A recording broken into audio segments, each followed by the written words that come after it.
तो एक स्पीच भी लिखी है। तो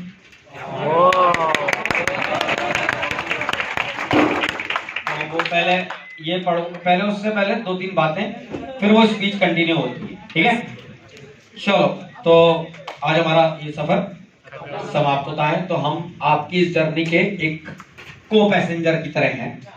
जो अब यहाँ से हमारा स्टेशन आ गया तो हम उतर जाएंगे और आप आगे बढ़ेंगे अपनी जर्नी की तरफ, और आपका जो फाइनल डेस्टिनेशन है वो 2024 में पहुंचेगा। अब थोड़ा शांत रहना है ना। अब 2-3 बातें, जैसे अभी रिसेंटली एक नया इवेंट हुआ, फीफा वर्ल्ड कप हुआ था। और उसमें कौन जीता? अर्जेंटीना। बेसिकली लोग अर्जेंटीना से ज्यादा मेसी के लिए थे। ये वर्ल्ड कप किसके लिए था? मेसी के लिए। तो अच्छा फाइनल था काफी, और उसमें फ्रांस ने भी बहुत जोर मारा और एम्बापे ने बहुत जोर मारा भैया। तो मेरा ऐसा मत है कि शायद उसमें फ्रांस नहीं हारी थी, बस ये था कि ट्रॉफी अर्जेंटीना ने उठाई थी। अगर आप थोड़ी सी इस बात की गहराई समझें, क्योंकि पेनल्टी शूट आउट किस्मत वाला होता है भैया, लगा तो लगा, नहीं तो फिर नहीं लगा। लेकिन फ्रांस ने पूरा जोर मारा और अर्जेंटीना के मतलब ऐसा पूरा फायरिंग से बाहर निकाल लिया था कि तुम बड़ा रहने दो, तुम्हारी बस की नहीं है। लेकिन हुआ क्या था कि जैसे 2011 में इंडिया ने वर्ल्ड कप जीता था, तो जब इंडिया ने वर्ल्ड कप जीता था तो सबने ये दुआ नहीं की थी कि इंडिया जीते, रोज करेंगे, लेकिन ये दुआ की थी कि सचिन एक बार ट्रॉफी उठा ले। तो जैसे लोगों ने सचिन के लिए प्रे किया, उसी तरह मेसी के लिए प्रे किया, क्योंकि इन दोनों की जो अलमारी है उस समय सिर्फ एक ही ट्रॉफी बचती थी, वो था उसका वर्ल्ड। और जो वर्ल्ड कप बचता है तो वो एक हर इसका क्या होता है, ड्रीम होता है कि मेरा फाइनल ड्रीम क्या हो कि मैं एक वर्ल्ड कप उठाऊं। तो हमारा भी फाइनल ड्रीम क्या है भैया? नीट में सिलेक्शन हो, और वो भी अच्छी रैंक के साथ हो। अब होता क्या है कि जब आप इस प्रोसेस में जुड़ते हैं तो लोगों ने क्यों इनके लिए प्रे किया? लोगों को क्या पड़ी, हमें इंडियंस को क्या पड़ी भैया कि हम मेसी के लिए प्रे करें, हमें तो वर्ल्ड कप मिल नहीं रहा था।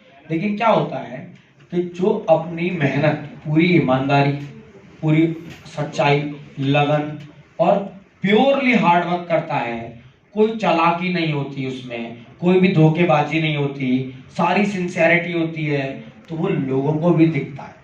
और जब वो लोगों को दिखता है तब लोग उनसे कनेक्ट होते हैं, और जब वो लोग उनसे कनेक्ट होते हैं तो वो उनके लिए भी दुआ करते हैं। तो जब मेसी और सचिन ने प्योर हार्ड वर्क किया, पूरी सिंसियरिटी दिखाई, पूरी ऑनेस्टी दिखाई, तो लोगों के दिल भी उनसे जुड़े और लोगों की विश उनकी विश बनी। और जब इतने लोग विश करेंगे तो फिर ऊपर वाले को भी सुननी पड़ेगी। तो जब कल आधी दुनिया मेसी के लिए प्रे कर रही थी, तो भले ही फ्रांस ने आखिरी तक गेम ऐसा निकाल लिया था उसके हाथ से, लेकिन आखिरी में क्या काम आया? वो लाखों लोगों की, करोड़ों लोगों की दुआ ही तो काम आई कि नहीं आई?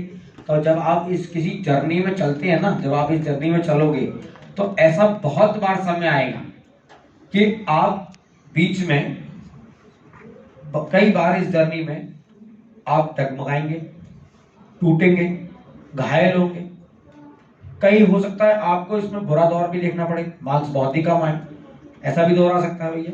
कभी हो सकता है कि आपका अच्छा समय भी आए। लेकिन पॉइंट ये नहीं है कि हमारा वक्त कैसा आएगा, पॉइंट ये है कि हमने पहले दिन बोला था 3 C और 3 D की आवश्यकता आपको पड़ेगी, और वो 3 C थे करेज और 3 D थे डिटर्मिनेशन।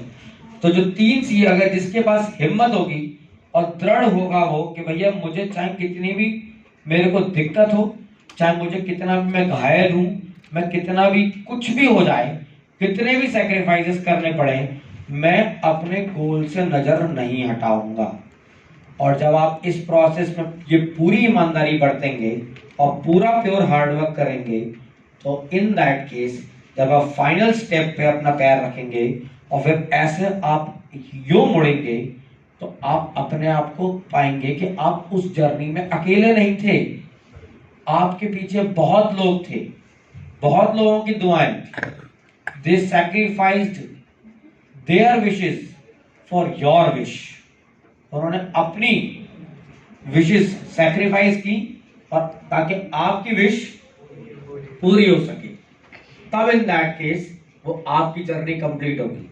तो आप इस प्रोसेस में कभी ये ना समझें कि आप अकेले हैं।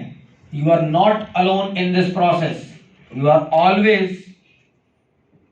Always backed by all.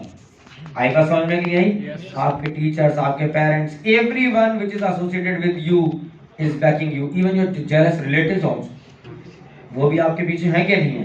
तो वो भी आपको सपोर्ट कर रहे हैं एक तरीके से कि हाँ भैया, हाँ ठीक है, लगा दो जो आगे बढ़ो, बढ़ गए, हाँ ठीक है, बढ़ गए, बढ़िया, हमारा ही आशीर्वाद था। तो है कि नहीं है? तो वो कहीं ना कहीं आपको काम आएगा। अब मैं एक बोलूंगा कुछ, तो आप कृपया सुन लें।